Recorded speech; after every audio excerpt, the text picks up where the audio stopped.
What's up, everyone? Welcome back to the channel and welcome to my review of WrestleMania 37. So, 24/7 did WrestleMania 36 both nights in one video. So, I thought I would do the same here for 37. Do both nights of WrestleMania in one video. So, let's stop messing around. Got the pen and clipboard as always, so let's do it. If you notice, I'm looking off to the side. I have my phone in a different angle and there's a mirror behind it, so this way I can kind of see what the camera is pointing at. So if you see me looking off to the side, that's why, and I apologize. I will try to look at the lens, but yeah. So WrestleMania 37. This here is night one. Night one, right here. April 10th, 2021, Raymond James Stadium in Tampa, Florida, home of the Tampa Bay Buccaneers. Night one only had 17,946 people in attendance. This was the first time the fans had, or the WWE had fans in attendance since the pandemic. It was like a year and a month or something like that. Hulk Hogan and Titus O'Neil were the special guest hosts. And it was the first ever rain delayed WrestleMania. Right as the show was about to start, bad weather hit. And the show was delayed about half an hour. And just during that time, they did interviews with like Drew McIntyre and Bobby Lashley and these interviews. But once the weather cleared up, things were good. And we went on with the show, which opened with the WWE Championship match between the champion, Bobby Lashley, and Drew McIntyre. Now, on paper, you'd think these two would have had a better match. Like, this match wasn't bad at all, but you'd think on paper they'd have a better one. And I almost feel like they did have a better one at one point. I want to say it was their Backlash match, or maybe they had a match on Raw or something. Or what am I thinking of? Their Hell in a Cell match? I don't know, but I know they. I feel like they had a better match at one point, and I feel like that should have been the match that they had here. But this match here, it wasn't bad though. Bobby Lashley won. I gave it 3 stars, but or no, I gave it 3.5 stars. I'm sorry, but I feel like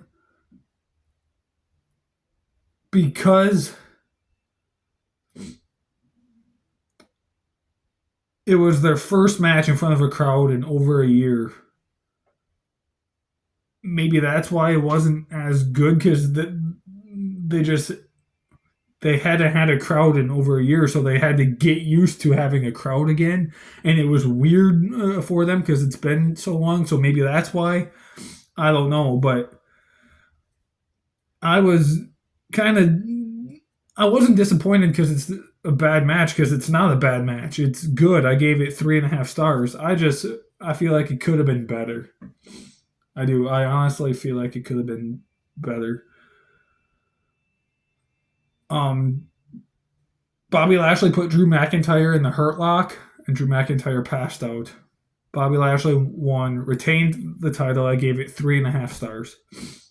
Up next, we have a tag team turmoil match. Number one contenders match for the women's tag team titles.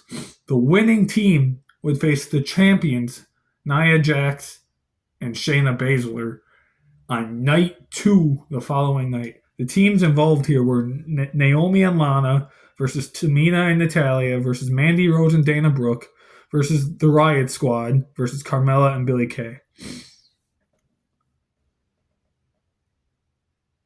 Lana and Naomi start off with Carmella and Billie Kay, and Lana and Naomi got eliminated within the first minute. And then out came Mandy Rose and Dana Brooke. They edited out of the DVD version and on Peacock Mandy Rose slipping and falling in her entrance. I remember seeing that live and seeing clips on YouTube of it too since then, but it's not on the Peacock version and it's not on the DVD version. They edited out Mandy Rose slipping and falling. But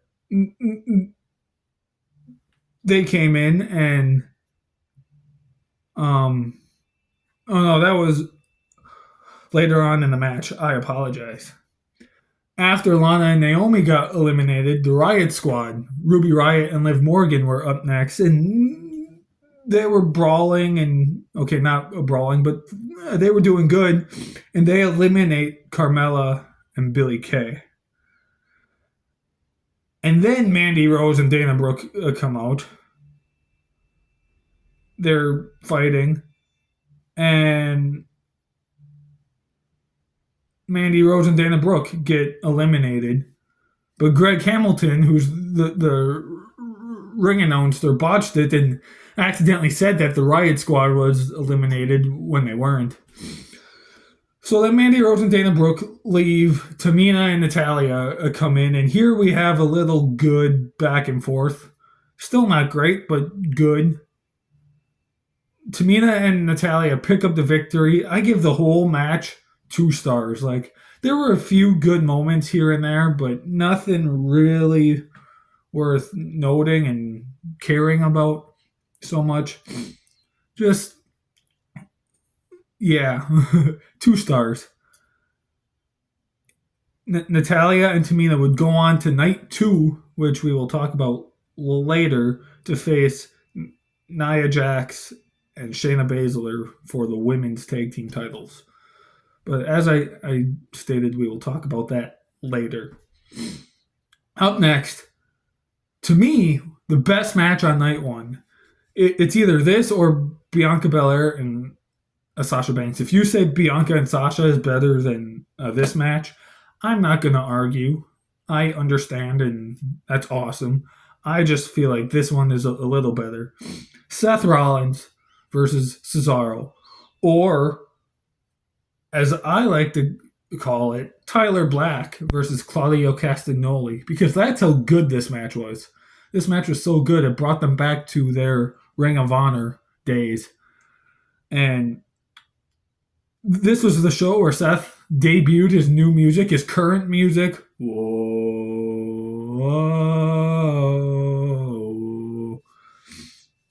This was the show where that debuted. And then, I mean, you got a Cesaro who, this was his first ever one-on-one match at WrestleMania, which kind of, in a way, kind of shocked me because I feel like he deserved it. How long have we been filming? 8 minutes, okay. Yeah, I feel like he really deserved a one-on-one match, and he finally got it here against Seth. No one better, I feel. But yeah, this was a great match. It was a little on the shorter side. It was only about 11 minutes. But it was awesome. Really good match.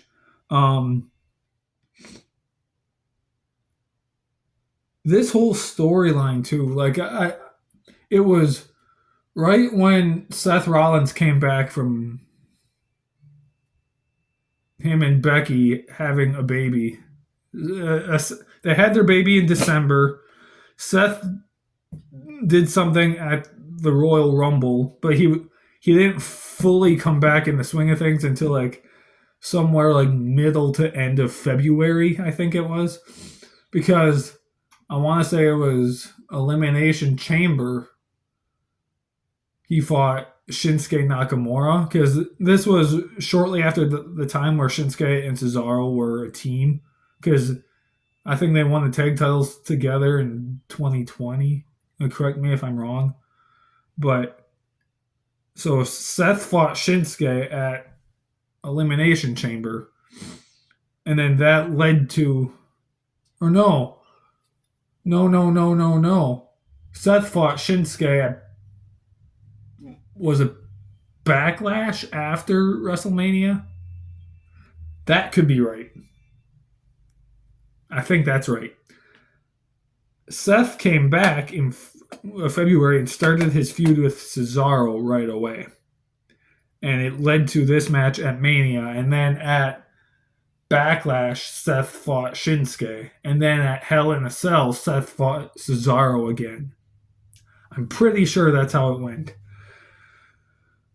But yeah, you got Cesaro. He's great. Seth is great. Seth is my boy. I love him.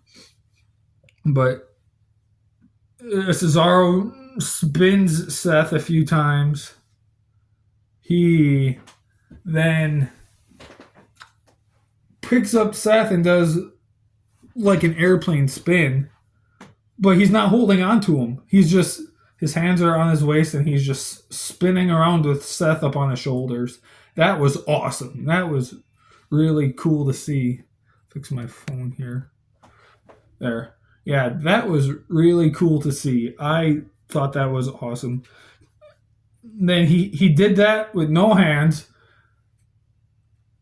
swung him around again, hit a neutralizer, and pinned Seth. 1, 2, 3. Cesaro picks up the victory in his first ever one-on-one match at WrestleMania. I gave it 4.5 stars. This match was awesome. To me, it's the best match on the show. I loved it. Again, if you think Sasha Banks and Bianca was the best match on the show, I'm not going to argue because that match is great as well. Moving on, the Raw Tag Team title match, The New Day versus AJ Styles and Omos. This was Omos' very first match he ever had, and I've always been an AJ Styles fan, going back to when he was in TNA, and I've always loved the New Day. This was like the only time I ever liked Omos. It was when he was teaming with AJ. Ever since him and AJ split up, I haven't been the biggest fan of him. But the thing with all of their matches they had with each other while they were teaming, AJ would go in there and just get beat up and get destroyed by their opponents. But then he would take in Omos, and Omos would do all of the work and beat up the opponents and win the match for the team. That's what most of their tag title defenses were like up until they lost to RK Bro. But yeah, that's what happened here. AJ Styles got demolished.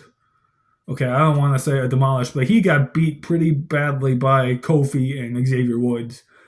And then there was an opportunity where he got to tag in Omos, and Omos just destroyed Woods, destroyed Kofi, got the pin, and won the tag titles for the team. And like that's all this match was. There wasn't much to it. I gave it 2 stars. Sadly, I would say it is AJ's worst WrestleMania match. I know that the Shinsuke match wasn't the best, and I know his match with Edge wasn't the best, but I think I would rather watch both of them over this one. To me, this is AJ Styles' worst WrestleMania match, in my opinion. Like, only for that sole purpose of every match was the same after this. Okay, no, it's not that. That's not the reason why this match is bad, but yeah, every match after this was the same. AJ Styles getting beat up by the opponents, gets an opportunity to take in Omos, and then Omos just finishes the match and gets the pin. There was a cool moment where AJ hit a phenomenal forearm off of Omos's shoulders. So I thought that was cool, and there were a couple cool moments, but the match as a whole, 2 stars. It wasn't that good. AJ and Omos did win the tag titles, but yeah, it wasn't that good. Braun Strowman versus Shane McMahon in a steel cage. This match was fun. I didn't write very many notes down because I paid more attention to the match than I did taking notes. But yeah, this match was fun. It was enjoyable. Had a couple cool moments in it. Say what you want about a Shane McMahon not being able to wrestle. Maybe he can't wrestle, but he can entertain. Because this was cool. Elias and Jackson Riker. Who remembers Jackson Riker? I know it was only a short time he was with WWE, but like I forgot about him until I watched this match. Um, they attacked Braun Strowman before the match, before Strowman could enter the cage, and from there, Shane McMahon had gotten a chair, a piece of sheet metal, and a toolbox. The chair came from Elias and Jackson Riker. The sheet metal he pulled off of the cage, and then the toolbox was hiding up in the top of the cage, and he hit Strowman in the head with it. So those were the only weapons involved. Strowman then, at one point, Shane climbed over the top and was about to escape, and Strowman pulled open the cage siding, like tore it, and shoved Shane McMahon through there. Threw Shane McMahon then off the top of the cage. And then Strowman climbed down, gave Shane the power slam. Braun Strowman won the match. I gave it 3.5 stars. This was awesome. I really enjoyed this match. It's not a great match, but it was fun. It was entertaining. I liked it. Then we had The Miz and John Morrison versus Damian Priest and Bad Bunny. Bad Bunny. One of the best matches involving a celebrity in pro wrestling history. You've had others, celebrity matches before this, not only at WrestleMania, but in general. Lawrence Taylor, Maria Menounos, Snooki. You've had these other people come and get involved in matches. And the matches weren't that great. I mean, we all know how I feel about WrestleMania 11 and Lawrence Taylor. Go back and watch that review if you don't. But Bad Bunny looked amazing. It looked like he actually cared about his performance and actually wanted to give it his all and do his best. And he did. He looked great. This match was awesome. He hit the Canadian Destroyer. I know he calls it the Bunny a Destroyer, but a move that was banned from WWE for so long. He hit it in this match, and I don't think it's been hit since, except for when he fought Damian Priest at Backlash this last year, and then I think he hit it when he was in the Royal Rumble too. But Bad Bunny's the only person that's been able to do the Canadian Destroyer. A banned move, and I remember watching this live a few years ago. I had a friend over and seeing the Canadian Destroyer, and I'm just like, oh my god, that move was banned, and he just did it. Like, oh my god, that was awesome.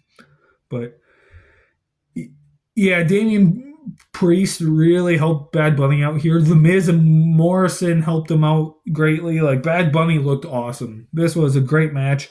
Damian Priest and Bad Bunny won. I gave it 3.5 stars. Then the main event for night one, for the SmackDown Women's Championship match, Sasha Banks is the champion, and she defends against Bianca Belair. How many people can say that their very first WrestleMania match was in the main event? Bianca can say that. Everyone that competed in the tag match in night one can say that. But who else can say that? Who else can say that their very first match at WrestleMania was the main event? Like that's an accomplishment in of itself. Like you it's everyone's dream to main event WrestleMania. But the fact that Bianca Belair did it in her very first WrestleMania, like that's something special right there. Like props to her for accomplishing that. Well done. And not only that, this was the very first time ever that two people of color, two black people main event WrestleMania. So that's cool too. It's awesome knowing that. But yeah, this match is great. I think, as I stated earlier, I think Seth and Cesaro was a little better, but this match was still really good. The whole storyline too that they had in the build up to this, like Sasha Banks has always been phenomenal in the ring. She's great, and Bianca hasn't had a bad match at a WrestleMania. Her worst one, I would say, was Asuka last year at 39. But even that one, it still wasn't bad. So these two women here worked great together, and this was a great feud that they had. Great story they told. Bianca Belair won, became SmackDown Women's Champion. I gave the match 4.5 stars. It was awesome. It was great. Moving on now. Fix the paper here. Moving on. This is now night 2 right here. Night 2 of WrestleMania 37. We opened the show with Randy Orton versus The Fiend, Bray Wyatt. And I felt it fitting to wear my Bray Wyatt shirt here. I got this shirt for Christmas. My mom gave it to me. Bray Wyatt, sadly, this was his last WrestleMania. The Fiend, though a lot of people didn't necessarily enjoy, or some people anyway, 24/7, didn't like the Firefly Funhouse match originally when it first debuted. Or not the Firefly Funhouse match, the Firefly Funhouse segments. The second I saw it, I'm like, okay, this is gonna. I don't know what this is leading to, but it's gonna lead to something good.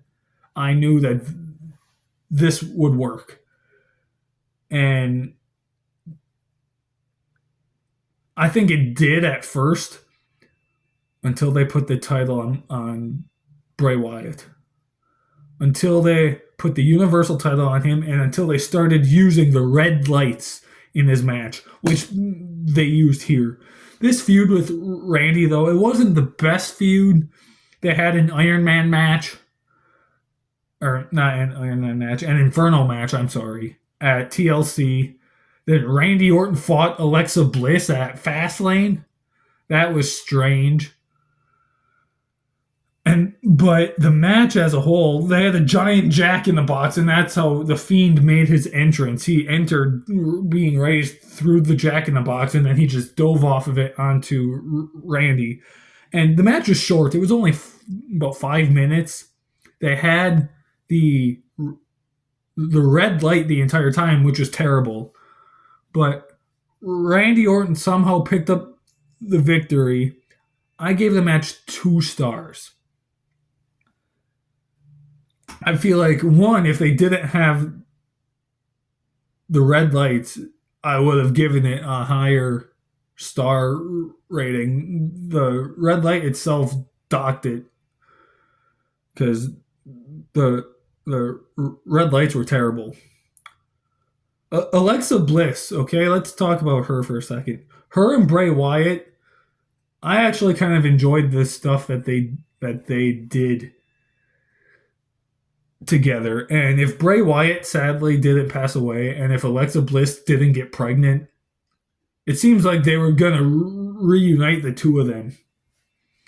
Because with the stuff that Alexa was doing on TV, like right before she got pregnant, it kind of seemed like that's what they were leaning towards, was her reuniting with Bray Wyatt. But then she got pregnant. Bray Wyatt sadly passed away. And so who knows what would have happened. But yeah, them two were great together. That's pretty much the one thing that kept me interested throughout this whole Fiend character, because otherwise, him losing the title to Goldberg, bad idea. The Firefly Funhouse match with John Cena was awesome, but the red lights, bad idea. And just certain things they did with him just wasn't good, sadly. And continuing with things that aren't good, the women's tag team title match. Nia Jax and Shayna Baszler versus Natalya and Tamina.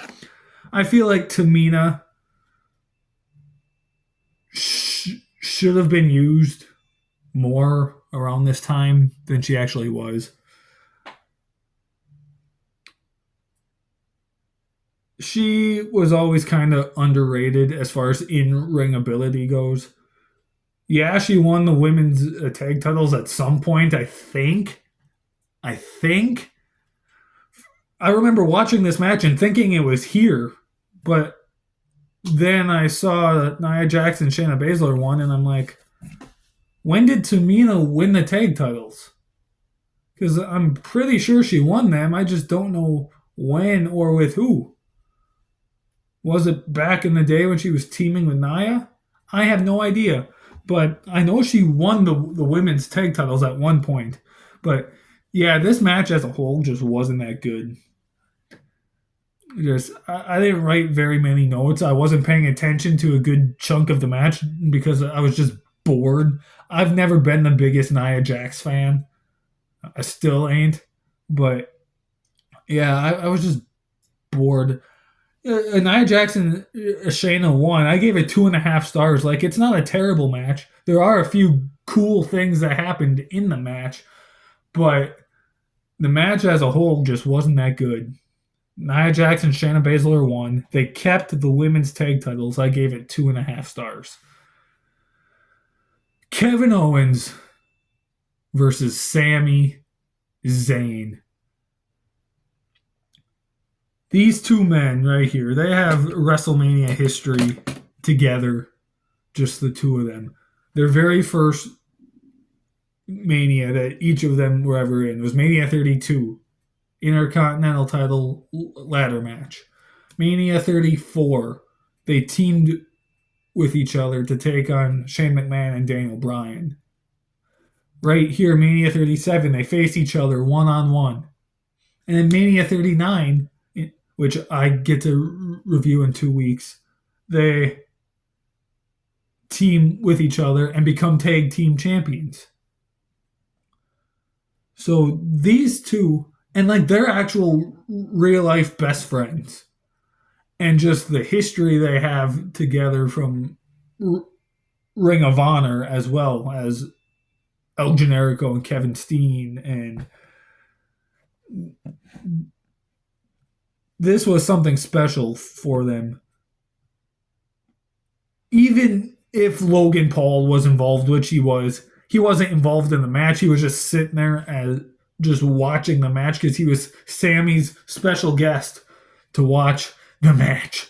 This was before Logan Paul actually wrestled.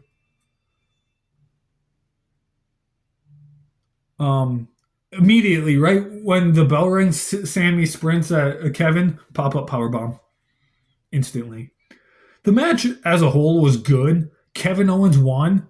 It's not the best match these two ever had against each other. Their match at Battleground in 2016, best match that they ever had in WWE. I don't know if it's the best match they ever had ever, because I've seen a few of their matches from Ring of Honor, and those matches were awesome. But that Battleground match was for sure the best match they ever had against each other in WWE. This match, it was good, enjoyable. Kevin Owens won. I gave it 3 stars.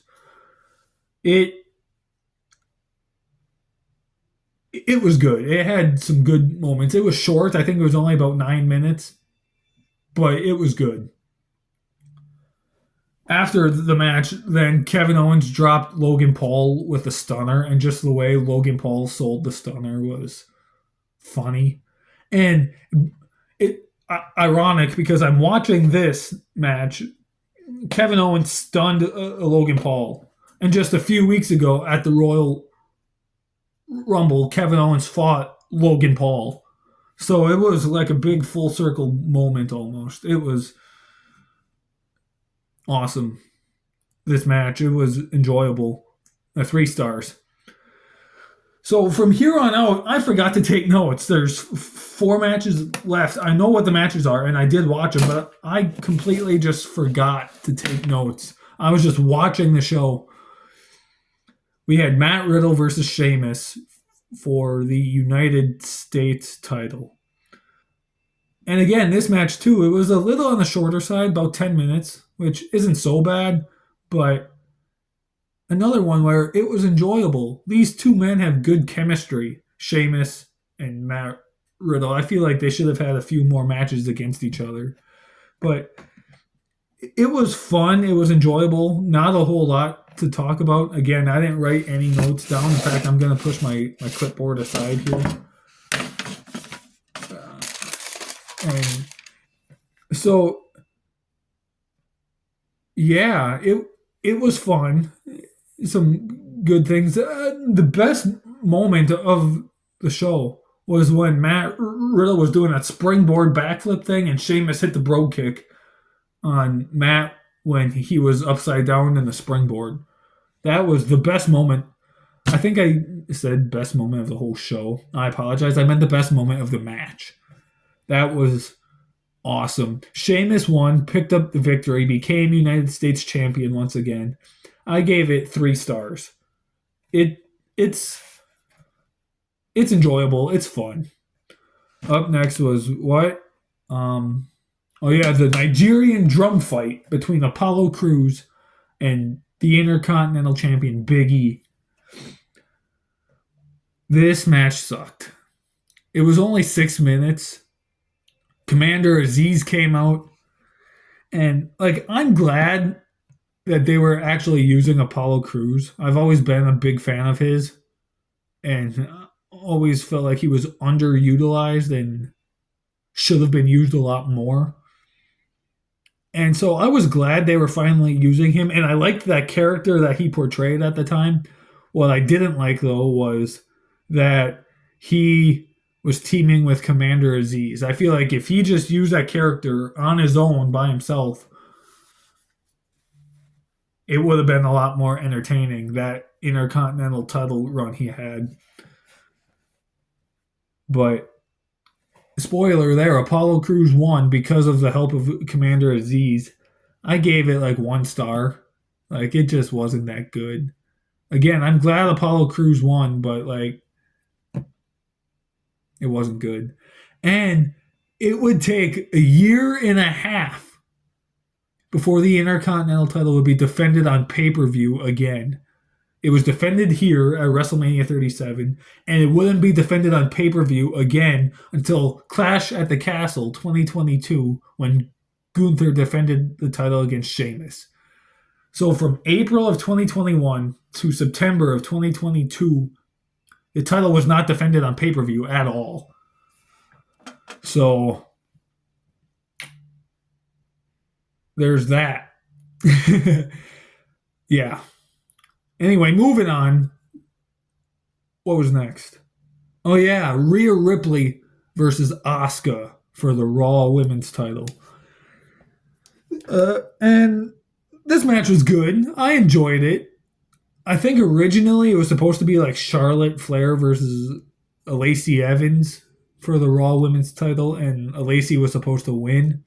But then plans changed, and Lacey Evans got pregnant, so then it was going to be Charlotte versus Asuka. But then I don't know if Charlotte got injured or if they just randomly just changed the plans to Rhea Ripley. But then it turned out to be Rhea Ripley and Asuka, and Rhea Ripley won the match, became Raw Women's Champion, her first title on the main roster. Good match, enjoyable. I liked it. Is it Rhea's best WrestleMania match? No. Is it Asuka's best WrestleMania match? Maybe. Maybe. I'd have to think about that. But it's still enjoyable. Some good stuff happened in the match.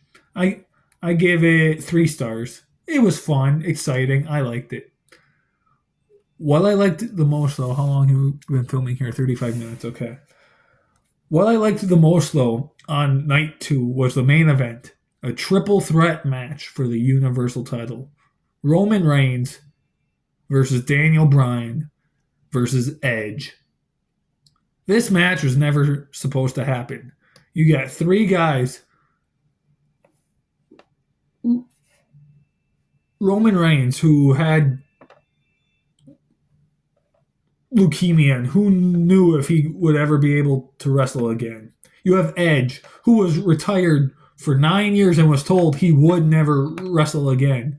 And then you have Daniel Bryan, who was retired for 4 years and was told he would never wrestle again. And here they are, all 3 of them facing each other in a triple threat match.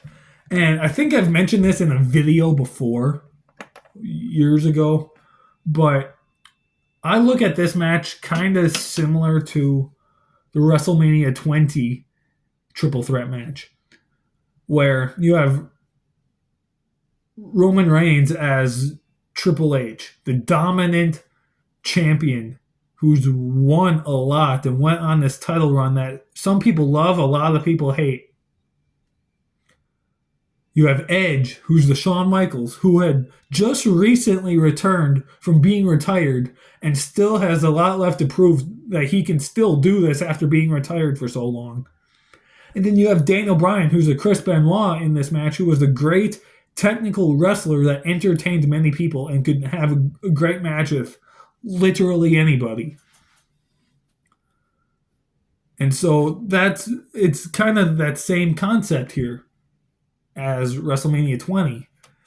And is this triple threat match better than the Mania 20 triple threat?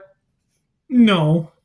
But this one is still fun. This was before Roman Reigns got his head of the table music. He was still rocking the Shield music at this time. But yeah, good match. Entertaining as heck. Fighting on the outside. The stack 'em, smash 'em, stack 'em, pin 'em, or whatever that is, where Reigns pinned both men at the same time. Like, that was cool. This match overall was just awesome. Best match.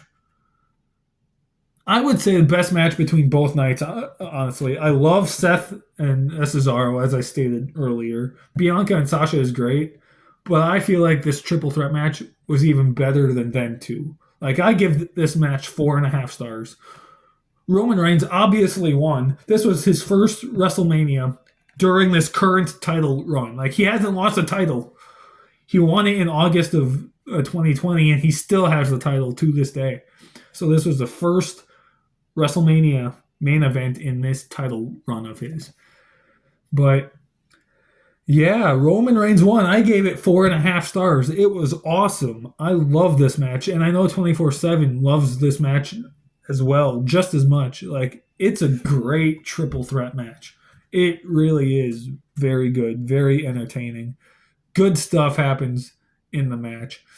I almost, in a way, kind of feel like because Edge won the Royal Rumble, and with me being a massive fan of Edge, as you guys know, I really wanted Edge to win. And I feel like 24/7 wanted Daniel Bryan to win.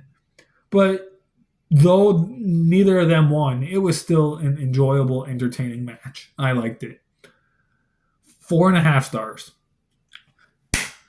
But that's it, guys. That was WrestleMania 37. Hope you guys enjoyed that. I enjoyed filming it. We got it done in 39 minutes. See, 24/7, these reviews for 2 nights don't have to be an hour long. Wow, Mania 36 was an hour long.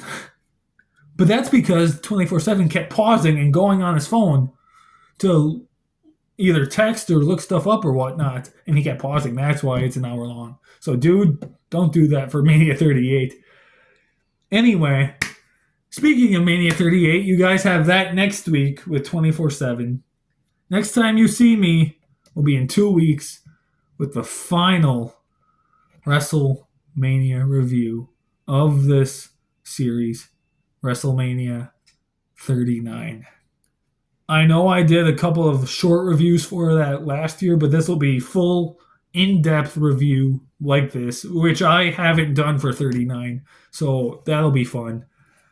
Um, yeah, and then I will go more into detail about the upload schedule in that video. But as of now, after the Mania 39 review, there's, I believe, 2 or 3 weeks in between that review and WrestleMania 40.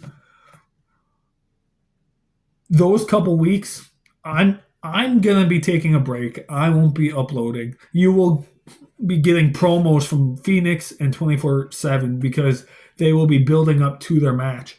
I will come back the Friday before WrestleMania 40, then with my WrestleMania 40 predictions. But I will go more in depth about the upload schedule in the WrestleMania 39 review in 2 weeks. But yeah, that was it. Hope you guys enjoyed it. I enjoyed making this one. We're on the home stretch here of these reviews. Got 2 left. Thank you so much for watching. See you next time.